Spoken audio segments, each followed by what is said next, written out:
everyone, and welcome to another exciting Business Bites series on go-to-market traction today. My name is Julia Schlier, and I'm the head of HanaHaus here in Newport Beach. HanaHaus is a flexible by-the-hour co-working space and cafe with 2 locations. Here in California, 1 in Palo Alto, and obviously here in Newport. Together with Honest Access, an innovation consulting firm, we are hosting this great Business Bites event for you as well as for our community. And before we get started, please use the chat function to ask any questions throughout the event. And let us know right now where you are all tuning in from by using the chat. As a reminder, the session is being recorded and will be posted on our HanaHaus YouTube channel for you to watch later. And with that, I'm going to hand it over to our dear Kelly from Honest Access. All right, Kelly, thank you. Thank you, Julia. Today I'm tuning in from Newport Beach, so I am not at HanaHaus today. I'm missing HanaHaus. And as this is our 21st session of Virtual Business Bites, today couldn't be a more exciting topic, in my opinion, go-to-market traction. In the startup space, we spend a lot of time talking about the role of funding, talking about getting your MVP right, thinking about customer experience and customer market fit. But early market traction and creating the early roadmap that creates the successful scale of startups and experienced businesses' new product and program launches is a topic I'm really passionate and excited to talk about.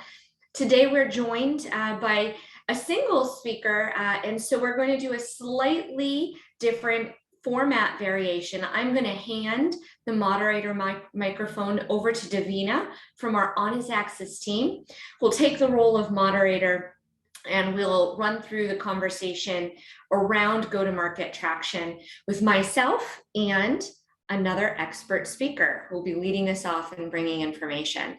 So Davina, with that, I'll bring it to you. Great. Thank you, Kelly. Thank you, everyone, for being here today. As Kelly mentioned, I'm from the Honest Access team. My name is Davina, I'm the Chief of Staff over here. It's really wonderful to meet all of you. So we'll go ahead and jump right into it, Kelly, and move to the next slide. And we have some folks tuning in from California, and I'm here in North Carolina, so I think I'm the odd one out. So we'll go ahead and get started. And I'd like to start with our guest speaker. And if you can just share a little bit about your professional background and your connection today to today's topic. Sure. Hi, I'm Gayatri. Call me G if that's easier. I'm based out of San Francisco area. I'm an industry veteran, 24 years of industry experience. The last 10 years plus has been with some of the large organizations like Salesforce and driving revenue generating leadership roles.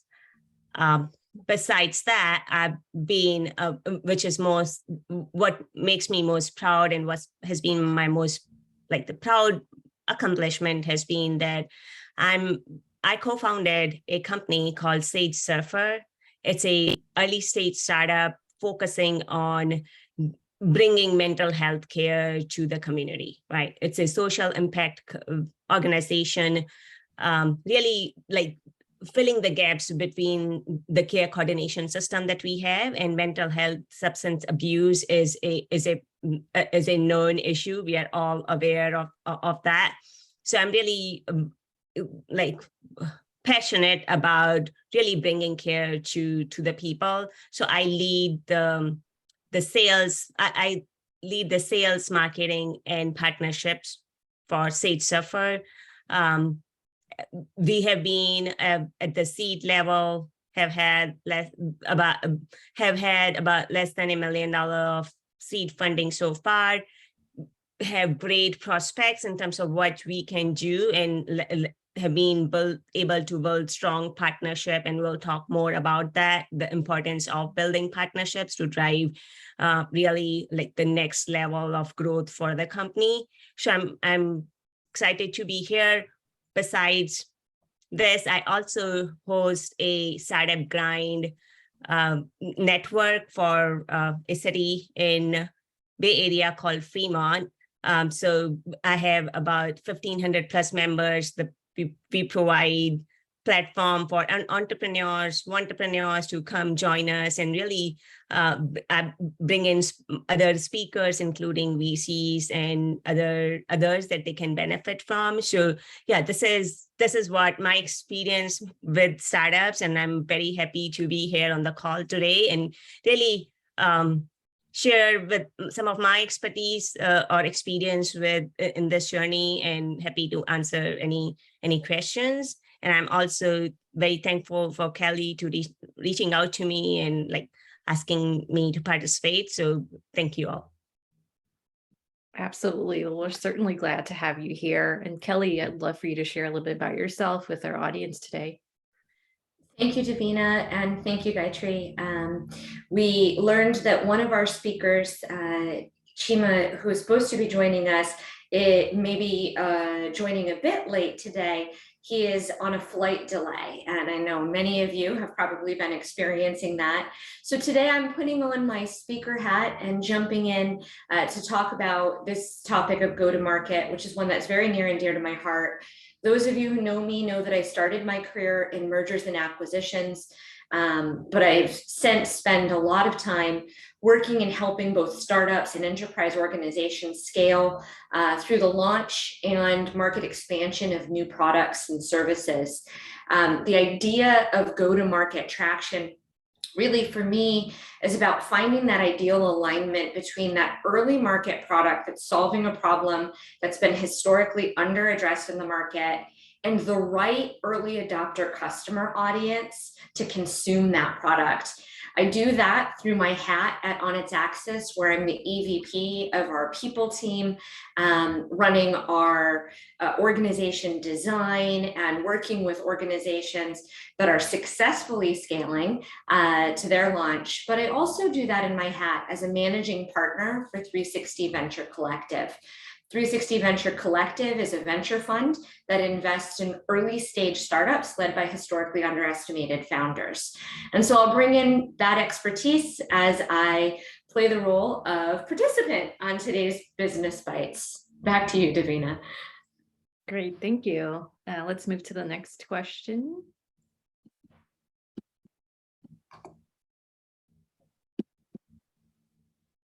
Awesome, thank you. So I'll start with our guest speaker. What is go-to-market, and why is it important? Sure, yeah. So go-to-market, GTM, typically also called or referred as GTM strategy, is basically how do you position your product and to the market, to your audience, to your customers, to really drive revenue and customer adoption, right?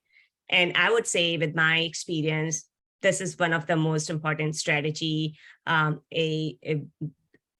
founder's CEO or a CRO, Chief Revenue Officer, or a head of sales has to put together. Because you may have best of the product, right? One of the best products under the earth, but you're building a product to solve customers' need. You're building a product to eventually get to the revenue objectives that you have. So this is where you basically so GTM strategy involves many factors, right? That involves how you position your product, right? To your audience, how it's going to solve your audience or prospects' needs. How do you really drive product marketing? Right? How do your prospects know about your product in the way they understand and relate with their needs? And then how do you establish a distribution like channel? Like sometimes, yeah, you may sell alone. You also have a lot of opportunities to partner and get to customer. And we'll talk more about like the importance of partnership.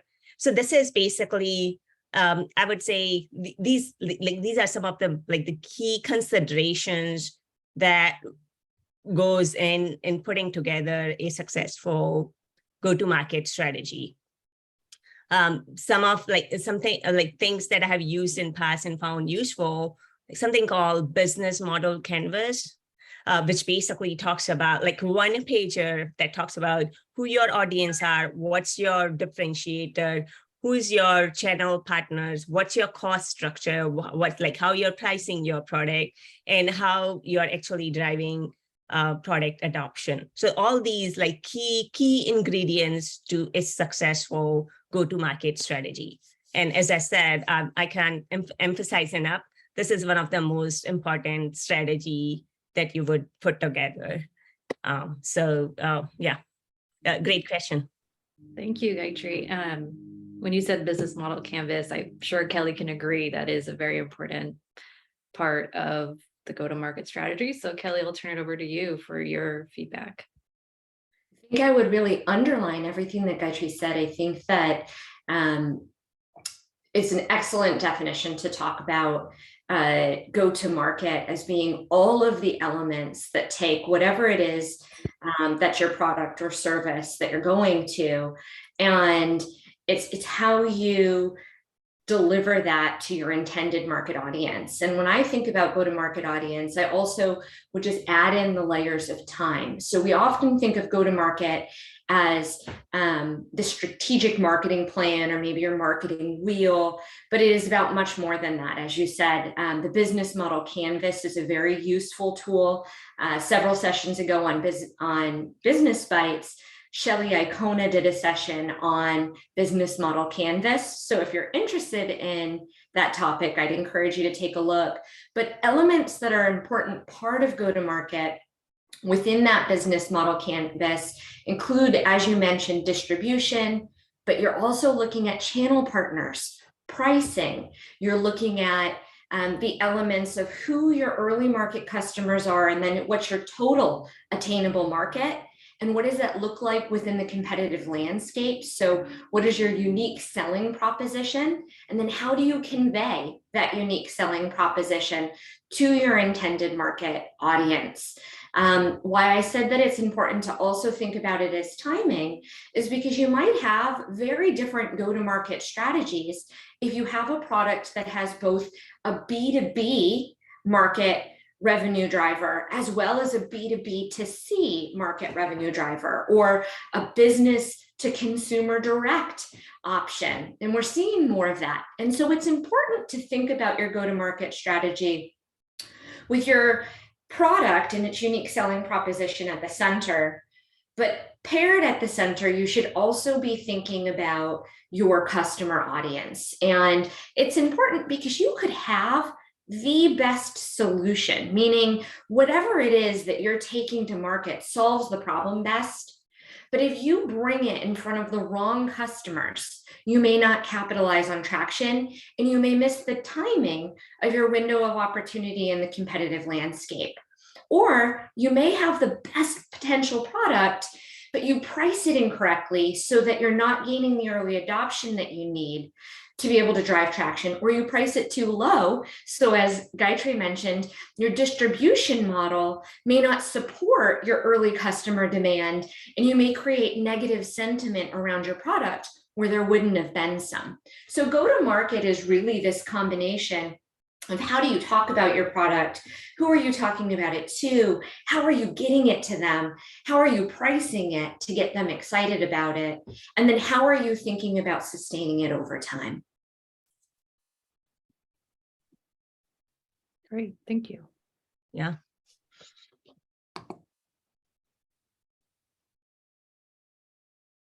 Kelly, I'd like for you to just jump in on what is one strategic tip you would provide a team launching a product or starting a new company to allow for flexibility and adaptation in go-to-market as they receive early customer feedback? So I'm a big fan of the business model canvas and an iterative testing cycle. I think it's really important to test who your early adopters are. Oftentimes, founders are solving a problem because they have a close connection to it. And as a result, they come in with some bias, sometimes conscious, sometimes unconscious, about who the right early adopter customer audience is.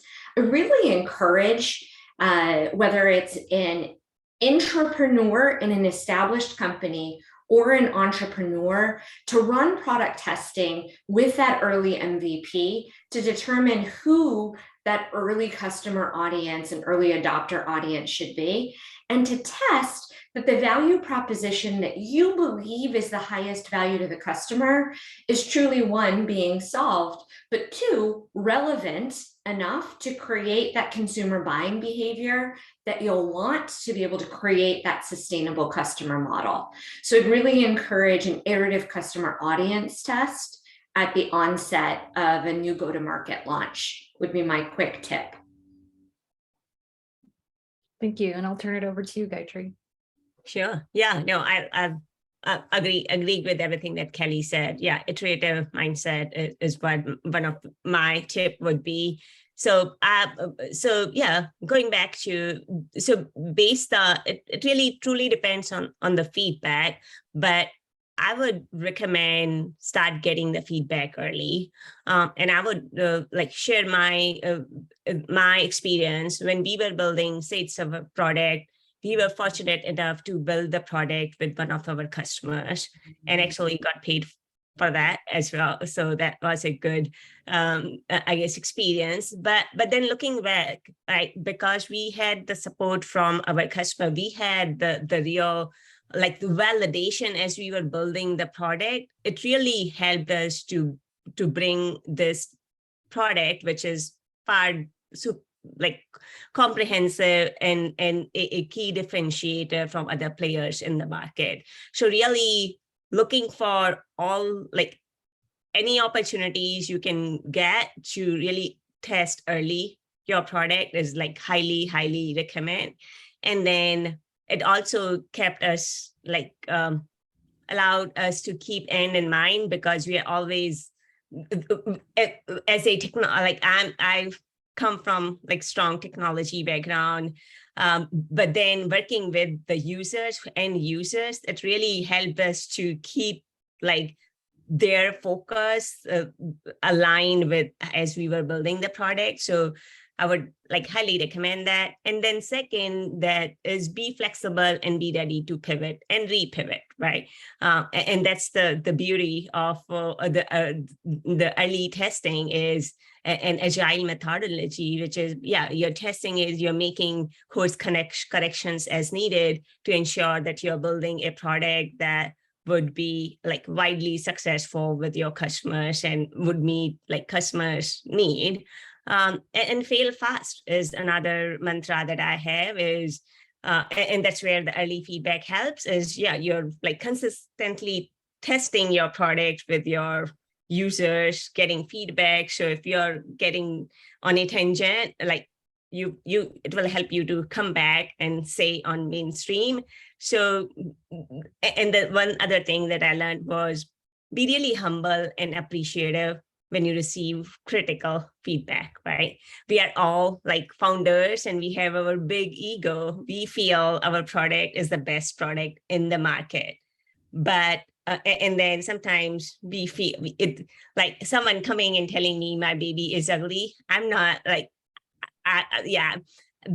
it hurts. But I think I have learned that lesson that be respectful and like, learn from the feedback that we have received and keeping the ego aside, because critical feedback is how it will help making the product that would meet the need of the market.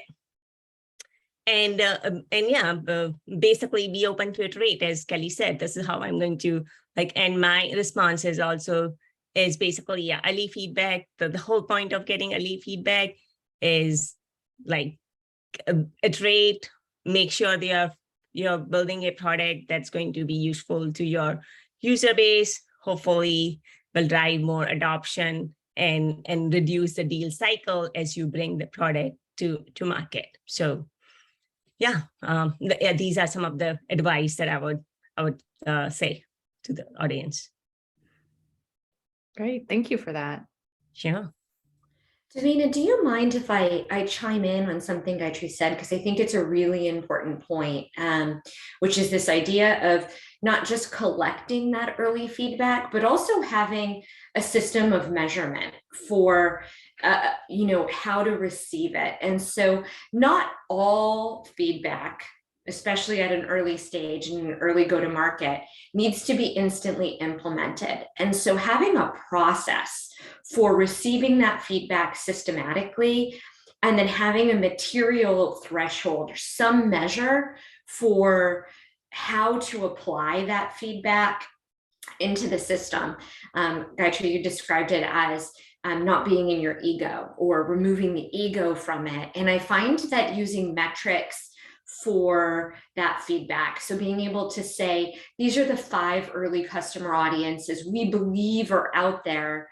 We're going to be looking for this adoption rate, or we're going to be looking for this level of iterative engagement, reopening the app, clicking through, buyer purchase behavior, whatever it is, some sentiment that can be tested, that is material and is free of your, as you described, as your ego, but also free from a reaction from your team. It's data-driven feedback collection. That's really important there.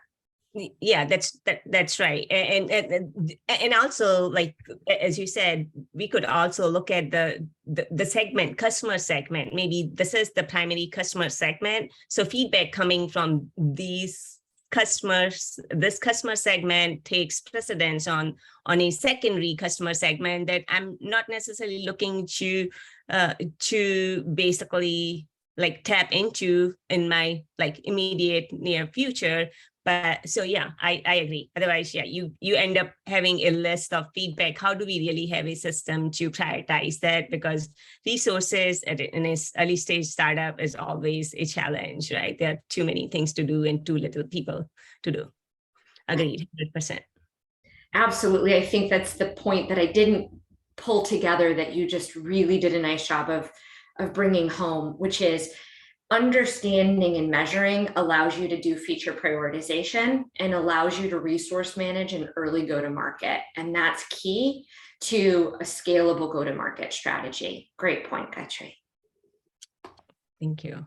Thank you both. I can't speak for anyone else on the call, but I'm learning a lot just within this one question of learning about strategic tips. So I think it could be implemented in a lot of different ways, but it's very useful.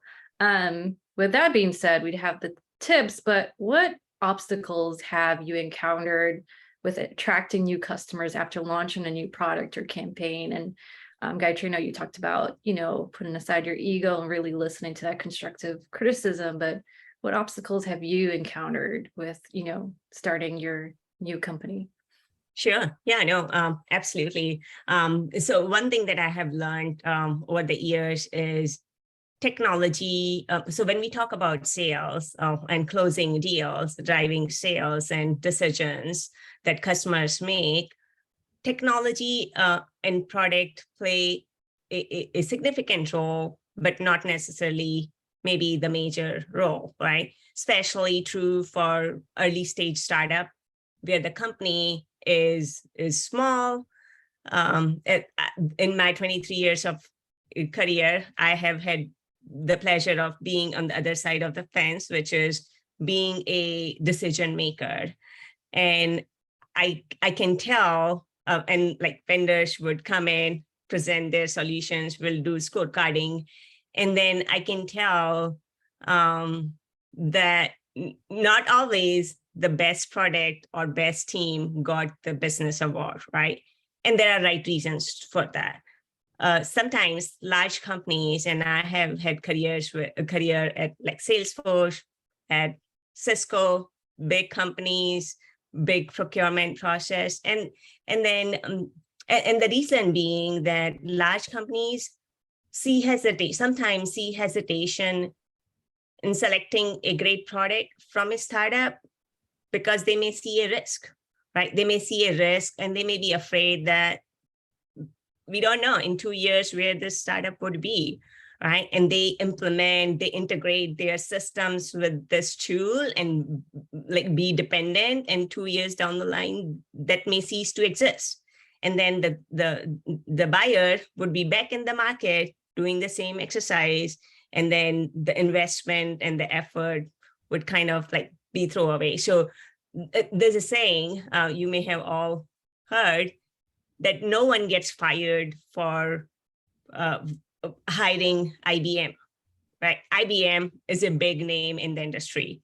Like you buy like any IBM product, no one would question. May not be the best product. I'm just saying, like, I'm not specifically. I'm just taking IBM example. I have no affinity or not otherwise with IBM, but I'm just saying this is a well-known slang in the market. And so that's the challenge that startup face because they are small.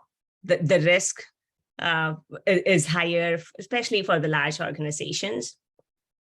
So that's one thing that I have, like, I've seen companies coming and telling us, oh, there's a CEO or like the chief of business operations telling us, have you been sneaking into our business meetings, like the project requirement meetings, because this is exactly the product we needed. All right. So they see a good fit, but then there are, like, some questions that they have. So and then some other organizations, especially around, again, the big organizations, have policies that are not necessarily startup friendly, policies around vendor rationalization. They don't want to deal with like 100 or 500 vendors. They want to optimize, and they end up picking the vendors that have bigger tool portfolio, right? And then they may also have revenue requirement, like the company that we will work with, our purchasing department needs X amount of revenue to ensure that you are going to continue to exist in foreseeable future. So some of these have been I guess some of the issues which are beyond the product. It's just, and these are something, like, we are startup for a reason. We are startup. So this is something that's not, that were hard to address. However, maybe as time, however, we were able to address some of that. And I think if time permits, I'm going to talk about like some of my strategies and where we could like see some wins and address this problem. And hopefully that may help some of the audience that are tuning in today to see if like those strategies would apply. So hopefully we'll have some time after this questions. I'll let Kelly continue with her thoughts. Well, I think that you brought up such good points, especially as we think about early stage companies trying to solve for B2B. And so thinking about runway, or that financial runway element on B2B, thinking about information security or data security compliance, particularly if your B2B customer solution interacts with any financial or HR or regulatory medical record keeping. So you might have the best product, but if you're going after those enterprise customers, I think you did a great job talking about pain points that are potential resistance. So I'll talk about startups that are trying to pursue direct consumers. And I'll tell you from a personal experience, and though it may feel different, this is an experience in the nonprofit sector. So some of you may know that in my career, I launched an organization called Start Giving Local. It's a GuideStar Platinum nonprofit. And I launched this, as many people do launch startups and nonprofits, out of a deep personal affinity for a problem. As a fundraising athlete, I wanted to participate in more events on behalf of charity. And I found a real barrier to the solution for fundraising being asking my friends and family for donations every time I ran a 5K or a half marathon or a century bike ride. I knew my friends and family started to duck away, like, don't look at Kelly, she's going to ask her to fundraise for Team in Training or MS Society. So I launched Start Giving Local to help people who wanted to participate in those events to be able to find ways to fundraise on behalf of charity. And this was a problem. I did my early customer testing in terms of the volunteer athlete side, and everybody said, yes, I want help with this. I'd love to have every race be able to be a race that could fundraise. And then I really thought I had the solution. And so I went out to market and I said, what if when you purchased a pizza or you went to dinner, instead of getting a 10% off coupon, you could have that 10% be a donation to your charity run or your charity ride. And the small businesses said, we love it. And so I thought, okay, we built the solution for the nonprofit and we went to market. And what ended up happening is, in spite of the small businesses liking the idea, the athletes liking the idea, there was an obstacle we didn't expect, which was in the validity of this as a solution. People were resistant to this idea of coupons or the idea of asking. And so although the small businesses wanted the athletes to ask them, and although the athletes wanted ways to fundraise, there was resistance around the execution. And so we couldn't get people to run campaigns. We thought we made it so easy. We tried to go out. And what we realized is that what made the old model work, what made the asking your friends and family model work, is it was a simple push button. It was this, there was a very little resistance to the ask, and the templates were all pre-made. And so sometimes it's not enough just to test the audience or to try to go to market. Sometimes you have to go through the process of launching the campaign to learn about the invisible points of resistance that you can't anticipate until it's in the market. Today, Start Giving Local largely runs on its own. We leverage a beautiful model of partnership and sponsorship that takes the sort of volunteer athlete out of the mix, and it does a lot more than it did in my initial vision.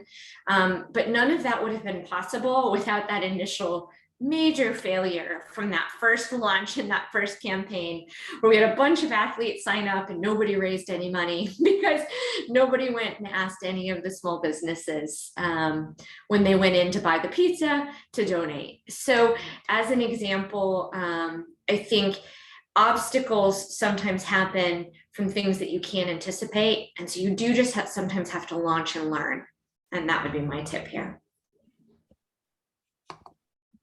Great, thank you both. Very helpful advice. And so Gayatri, you talked about having an opportunity to share some of that success story. So here's the opportunity. Can you please share either a cautionary tale or a success story about user adoption or company growth that you feel will help our audience better understand go-to-market? Perfect. I guess perfect timing. So I previously I talked about some of the challenges that small companies run, and I've seen those both as being the decision maker or being the buyer and being the seller. So I have some of I want to share how I overcame those challenges. We were not successful all the time. We were successful sometime. And maybe hopefully some of this would resonate and give some helpful tips. So in terms of, aligning back to GTM, we talked about GTM is such a, one of the most important strategy. One of the elements of GTM was partnerships, right? And this is where I want to bring the value of partnerships. For companies in this early stage, right, when they are looking to, and I'm more specifically talking about the B2B scenario where you have a technology product, you're selling to B2B organizations, sometimes enterprise organizations, sometimes large government organization, whatever they may be. So what has helped us is building a strong network of partners, right? Where partners that I'm referring to are not technology partners. I'm more referring to the partners that could get us in the deal, right? So maybe there's a big RFP. The customer is asking for lot of technology transformation. Maybe my product meets maybe 50% or 70% of the requirement, but it's a large customer. If I submit I could be, from my response perspective, I could be in the top, like my product could be at the top of the leaderboard. However, like in past, we have seen we don't get through the finish line because maybe we are too small for them, right? So this is where we learn this lesson hard way. And then we, like, as we are approaching to those big customers, we always look for opportunities to partner. The companies that either already like are large, provide complementary offering, right? They have large, maybe existing relationship with the customer, right? So and then they have a big, like the ARR, like a stronger ARR, have been in business for long. So really, like, partnering with bigger player. So some of those check boxes could be met. And then while partnership is, and then they can take care of like more like the customer, working with the customer legal team, customer, like all the paperwork, all the liability and all that great stuff that the purchasing department like spends time in reviewing, redlining the contract and all that good stuff. And while we could be the platform of choice for the specific like technology solution. So we did that in like few deals. We didn't win all the deals, but we were pretty successful. So my lesson is, depending on situations, like I always look for, I determine it's whether to go solo or partner with a bigger player. We have had great success with that. The only downside of that is obviously when I go solo, I have higher margins than when I partner, right? So partnership would mean, you have to be open to share the revenue, profit sharing, which is okay, right? At the end, in the early stage, the focus for me is driving adoption, right? Getting into more and more, like getting new customer logos, right? Driving like customer adoption, not as much as revenue. And once we build the brand, once the customers are dependent on our product, we could continue and we strengthen our relationship with customers, we can the revenue projections that we are looking at. So that's been my strategy has worked really well for our organization. So this is what I would like say, and given my like experience with partnership, and this is not just me, companies like the companies that I've been involved with, like Cisco, they I guess they're pretty much rely on their channel partnerships, distributors for like a great part of their revenue comes from the channel partner. So Microsoft is another example. So I'm just like looking at learning from the other companies and just applying what is applicable for my startup is what I do. So I'm happy to share with you all, and hopefully it helps. It certainly does. And thank you for sharing. Kelly, I know you spoke a little bit about some obstacles you faced with Start Given Local. Any success stories you'd like to share with us? Not just with Start Given Local, but another organization that you've been a part of? Absolutely. I think that what Gayatri just shared really wove all of the answers that we've had together. It was a great example of how the partnership element of go-to-market strategy helped to overcome an obstacle that she expressed would be a potential barrier in the B2B sales process for an enterprise solution sale, and also demonstrated the strategic approach or strategic thinking about the willingness to sacrifice a bit on gross profitability for increased early customer adoption, early customer testimonial, and annual recurring revenue to create more learning. And I'll share a story many of you may be familiar with, which is really looking at industry leader today that was not so long ago a startup, which is Airbnb. Many of you are probably familiar with the organization Airbnb.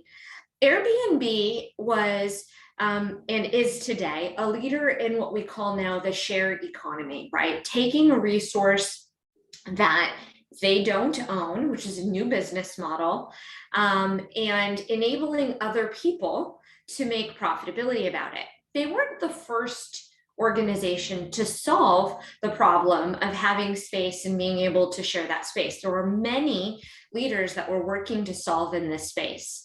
What they did exceptionally well in their go-to-market strategy was two things.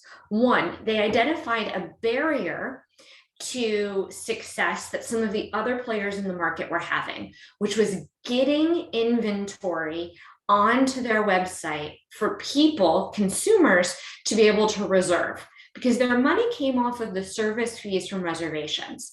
And they noticed that organizations that were competitive in this space were having the typical supply marketplace issue of supply and demand. And there was a lack of early adoption with people putting their rooms up for share or their second homes up for share. And they really dug into what is the objection that people are having. There was an element of trust, and so they added a more explicit trust and support model with an improved and upfront guarantee of insurance for the homeowner, so to increase the number of rooms. And they realized that there was an error of trust on the part of the consumer because the homes that were going onto the websites didn't necessarily look the part that some of the other travel industry standards at the time looked. And so they said, what if we pay for professional photography? And what if we standardize the look and feel? And those two adjustments in go-to-market strategy that both responded to this idea of trust on both sides of the marketplace allowed for an exceptionally strong go-to-market strategy. It allowed them to take a market leader role in the marketplace. And I think that they're a wonderful example. So if you take a look or you want to learn more about it, I encourage you to take a look at just Google, how did Airbnb outpace the competitive landscape? And you'll find some really wonderful articles about these solutions and a few others that really allowed them to become a leader in what we think of as the share economy today. Great, thank you. And then we have one more question, I believe, and then we'll open it up to the audience members for any questions they may have on their end. So just wrapping things up, Gayatri, what is one thing about product growth you now know and wish you knew at the start of your career? Sure. So yeah, I knew, like, as I continued in my selling role, I realized selling is a complex process. And sometimes there's just a hairline difference between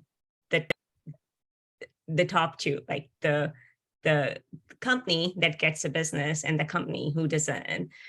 So I always take this with the mindset that either I'm going to win this or I'm going to learn, right?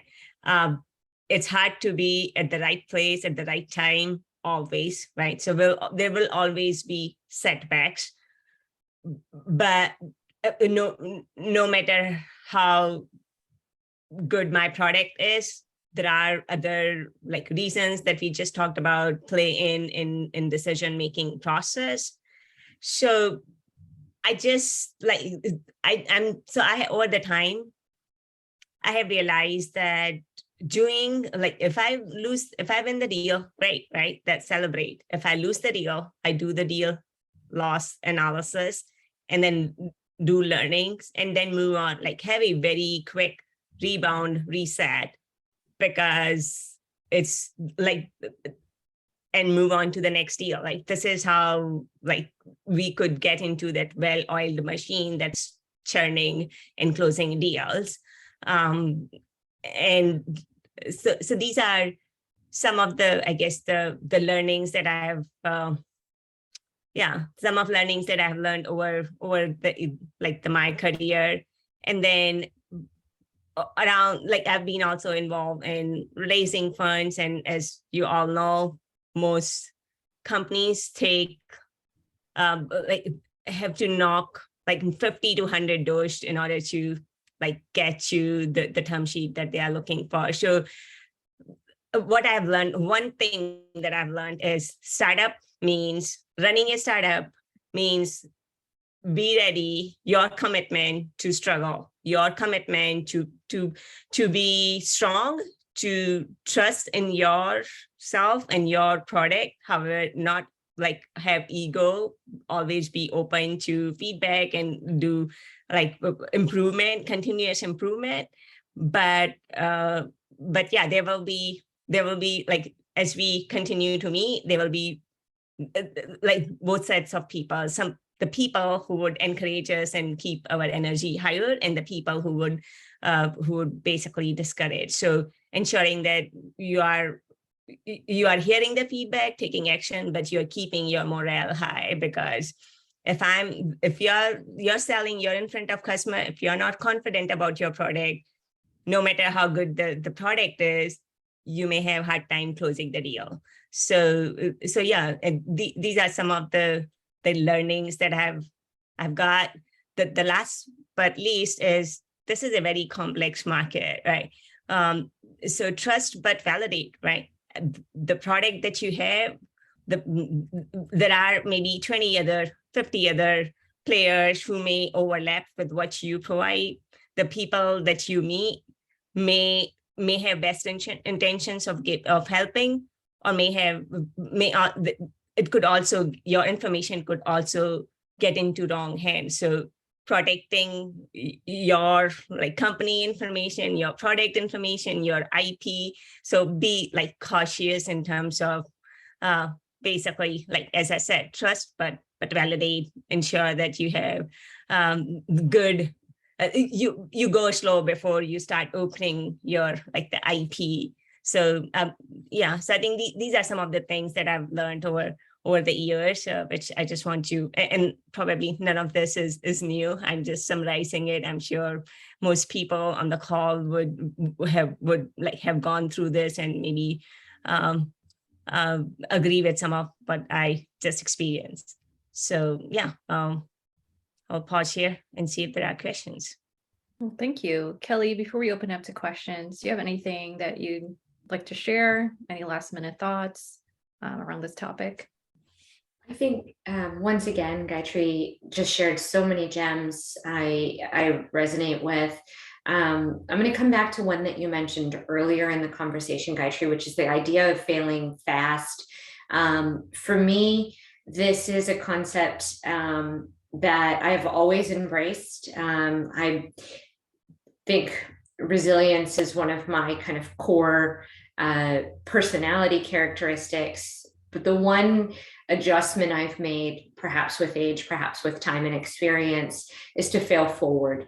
It's this idea of not just allowing myself to have a safe to try sentimentality when it comes to work, but when I do encounter an obstacle that teaches a lesson, that has me learn, like I did with Start Giving Local, that maybe I didn't have the right answer. Maybe that the solution I thought I was solving for wasn't the best solution to be solving for.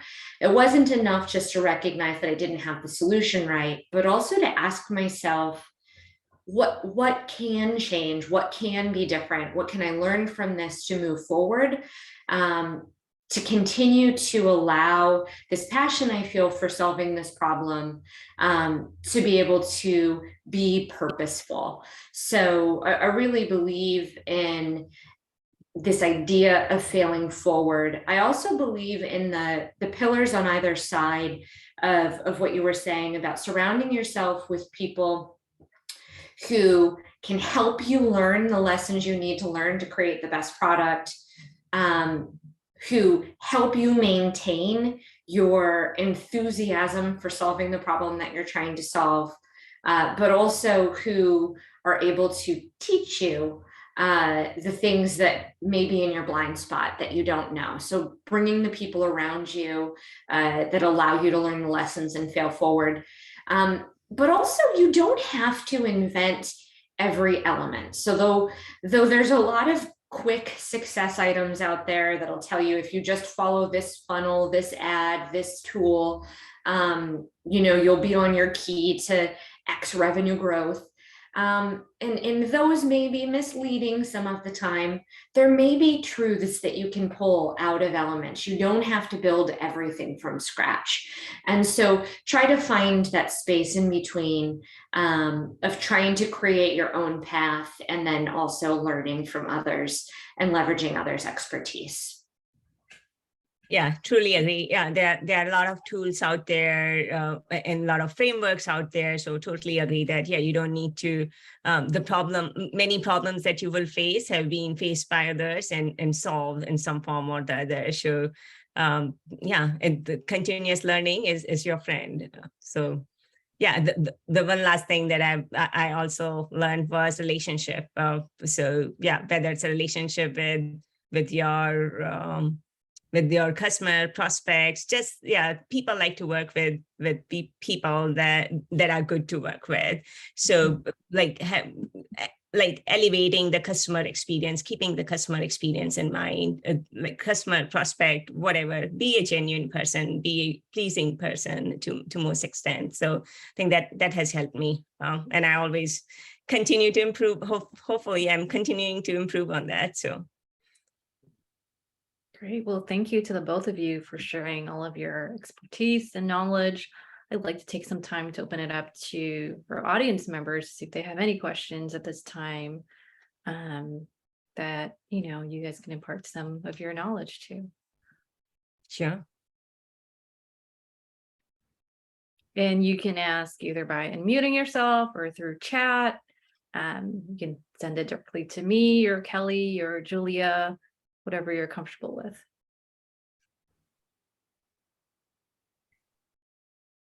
While we wait for that to come in, I'll just say that if there's a sound bite that will adjoin the recording of this, it'll be continuous learning is your friend. I think that is just such a wonderful takeaway for the topic, specifically for the topic of go-to-market. It is not a roadmap created once, but it is definitely a continuous learning roadmap. It's one that will continue to adjust as you adopt new customer segments and as your product expands and as your learning expands. Agreed. I think I'm not seeing any questions. Hi. Oh, great. Hello. My name is Bayan. I work in tech. I was curious as to what does the business model canvas include? So you talked about it a little bit in the beginning, but as to specifics of what it includes. Sure. Kelly, do you want me to take it? Do you want? That's great. Please. Okay. Yeah. So business model includes I guess all the key ingredients that will make your company successful, right? So that includes what is the product, what is the product vision, what is the value that it's providing to your customer, and everything has to fit in one sheet, like one page. So it cannot be a 5-page value proposition about your product. So it has to be really crisp and brief in terms of what is the value proposition, what is the problem that you're solving, what are the customer, who are your customer segments, which customers are you focusing? Maybe I have a healthcare company and maybe my customer segment would be maybe healthcare providers like the hospitals, maybe insurance companies, maybe, right? So if you have a B2B2C company, then maybe you're building a product for kids, then maybe the parents would be your customers, right? Mhm. So, and then including how you are going to drive the distribution. Are you going to just sell it, like you will rely on your sales team, or you're going to have your partner network? So maybe if you have going back to if you have a B2B2C model, if you're building a product for the kids, maybe a toy, maybe you would do direct selling on your website, and then maybe you would also partner with some of the toy companies, right? And then maybe have leverage them as your channel partners.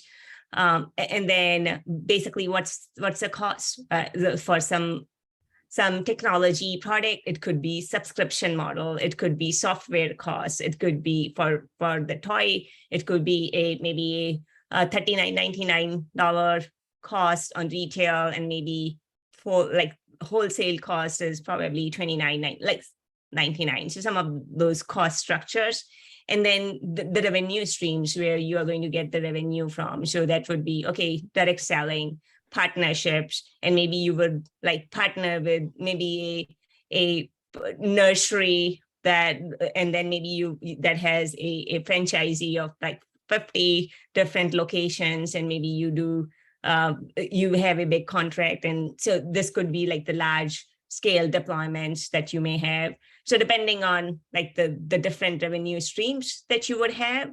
So this basically, the benefit of business model canvas is it gives you an opportunity to think about very crisply in terms of your product strengths, your channel market strategy, your cost, and your revenue, and how you would who are your customers and how are you delighting them. So I think it's very well known. If you go Google it, you would see some of the templates that you could potentially use to put your thoughts together. And that's basically just aligning the thoughts and working towards growing the business. And I will hand it over to Kelly if I missed anything. I will just share that Davina shared the Strategizer Creative Commons business model canvas, which is a template that you can use, that you can fill in the blanks on directly to the chat. So if you're curious and want to learn more, that link will take you to both the canvas itself, as well as some tips for how to think about each of the segments. I think that you did a great job overlapping it, but the segments from key partners, key activities, key resources, cost structure, value proposition, revenue streams, these kind of customer relationships, the channels of taking something to market, and then your customer segmentation. So those are the elements that you'd find on that business model. If you want more input on it, take a look at the business model and product strategy session that we did in the past here on Business Bites. And with that, we'll talk about our next Business Bites. I'll bring it back over to you, Julia. Awesome. Wonderful. Thank you so much. Yeah, thanks so much for being flexible today. Thank you, Gayatri, Kelly, Davina, and everyone who just joined us today. So please mark your calendar for our next Business Bites scheduled for September 14, about our exceptional leadership strategies for leading and enduring companies. So please, mark your calendar. And before we all hang up, I want to drop a link in the chat right now. It is, I think I just posted.